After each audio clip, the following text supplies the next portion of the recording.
వల్లభుడి జబ్బు. రచన వసుంధర. చందమామ కథ. వల్లభుడు అనేవాడు పొరుగురు వెళుతూ అడవి మార్గం పట్టి దారి తప్పాడు. అప్పుడు వాడు ఒక చోట నిద్రిస్తున్న నడివయస్కుణ్ణి కాటు వేయబోతున్న విషసర్పాన్ని చూశాడు.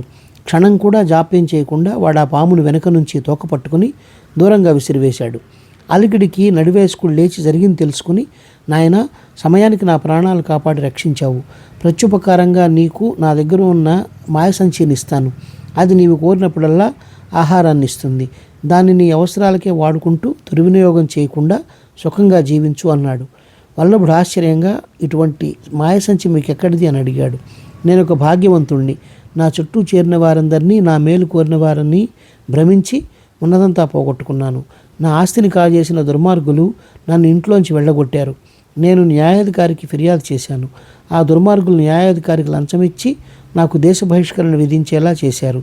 నేను ఈ అడవి చేరుకొని ఒక మహాత్ముడి కంటబడ్డాను.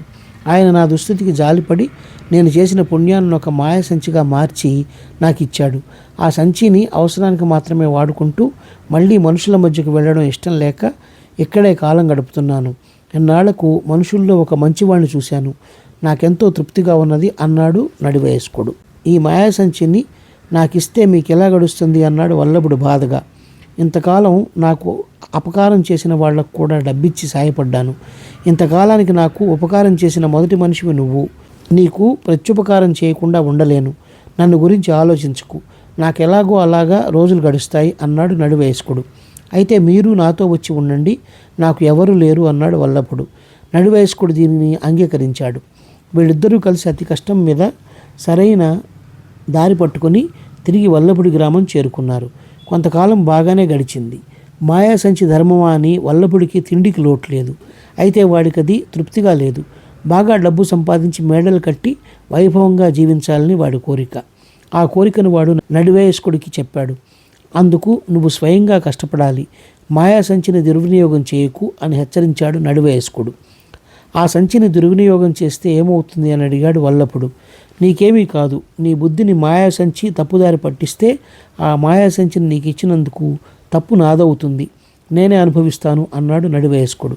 భాగ్యవంతుడు కావాలన్న కోరికను చంపుకోలేక వల్లభుడు మాయాసంచితో భోజనం తయారు చేసి అందరికీ అమ్మసాగాడు. పెట్టుబడి లేకుండా అన్నం వస్తుండడం వల్ల త్వరలోనే వాడికి మంచి లాభాలు రాసాగాయి.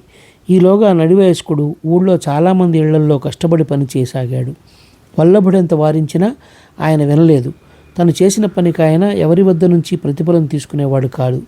ఇందుకు ఎవరైనా ఆశ్చర్యపడి అడిగితే, బాబు, నేను చేసిన పాపానికి ఇది ప్రతిఫలం. అలా ఊరికే పని చేయకపోతే నేనే నరకానికి పోతాను అనేవాడు.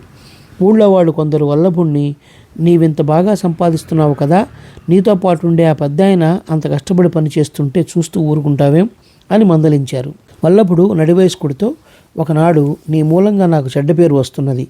నువ్వు వాళ్ళ వీళ్ళ ఇళ్లల్లో పనిచేయడం మానుకో అన్నాడు. నడివయస్కుడు వాడి మాట లెక్క చేయకుండా, నీ దగ్గరున్న మాయాసంచి నా పుణ్యానికి ప్రతిఫలం. నా పుణ్యం ఉన్నంతకాలమే దాని మహిమ ఉంటుంది. ఈ పుణ్యం తగ్గిపోకుండా నేను ఈ పని చేస్తున్నాను. నువ్వు మాయాసంచిని బాగా ఎక్కువగా వాడుతున్నావు కదా అన్నాడు. ఎప్పుడైతే నడివయస్కుడి పుణ్యం తనకు పనికి వస్తుందని తెలిసిందో ఆ తర్వాత వల్లభుడికి మాట్లాడలేదు. వాడు బాగా ధన సంపాదనలో పడ్డాడు. ఏడాది తిరగకుండా మేడ కట్టి ధనవంతుల ఇంటి పిల్లని పెళ్లి చేసుకున్నాడు.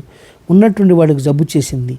పేరు మోసిన వైద్యులు వాడిని పరీక్షించి చూసి, ఈ జబ్బు మాకు అంతుపడడం లేదు, ఏ యోగినైనా దర్శించడం మంచిది అని సలహా ఇచ్చారు. వల్లభుడి భార్య వాణ్ణి బాగా పేరున్న ఒక యోగి దగ్గరకు తీసుకువెళ్ళి చూపించింది.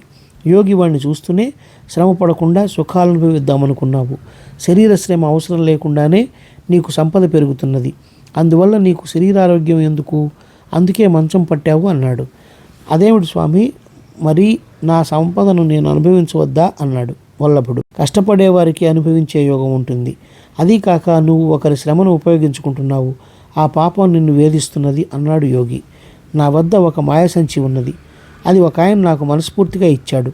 ఆ సంచిని నేను ఎక్కువగా ఉపయోగిస్తే ఆ పాపం ఆయనదే కానీ నాది కాదని ఆయనే చెప్పాడు అన్నాడు వల్లభుడు. మూర్ఖుడా, నీ పాపాన్ని ఆయన స్వీకరించి ఉండవచ్చు. నీ కారణంగా అంతులేని శ్రమకు గురైన ఆయనకు నీ మీద కోపం లేకపోవచ్చు. కానీ ఆయన పడే శ్రమంతా పాపంగా మారి నీకు చుట్టుకున్నది. ఇకనైనా బుద్ధి తెచ్చుకొని ఆయనకు సేవలు చేస్తూ అత్యాసమాని బ్రతుకు. నీ జబ్బు తగ్గిపోతుంది, సుఖపడతావు అన్నాడు యోగి. దాంతో వల్లభుడికి తన తప్పు అర్థమై యోగికి నమస్కరించి తన పద్ధతిని మార్చుకుంటానని మాట ఇచ్చాడు. ఆ వెంటనే వాడి జబ్బు తగ్గిపోయింది. ఆ తర్వాత నుంచి వల్లభుడు మాయ సంచిని తన ఇంటి అవసరాలకు మాత్రమే ఉపయోగించుకుంటూ ధన సంపాదనకు స్వయం కృషి మీద ఆధారపడ్డాడు. నడివయస్కుడిని ఎక్కడా పని చేయనివ్వకుండా తనే ఆయనకు సపరిచర్యలు చేస్తూ కన్నతండ్రిలా చూసుకున్నాడు. క్రమంగా వల్లభుడి సంపద పెరగసాగింది. వాడు కలకాలం ఆయురారోగ్యాలతో సకల సంపదలు అనుభవిస్తూ వైభవంగా జీవించసాగాడు.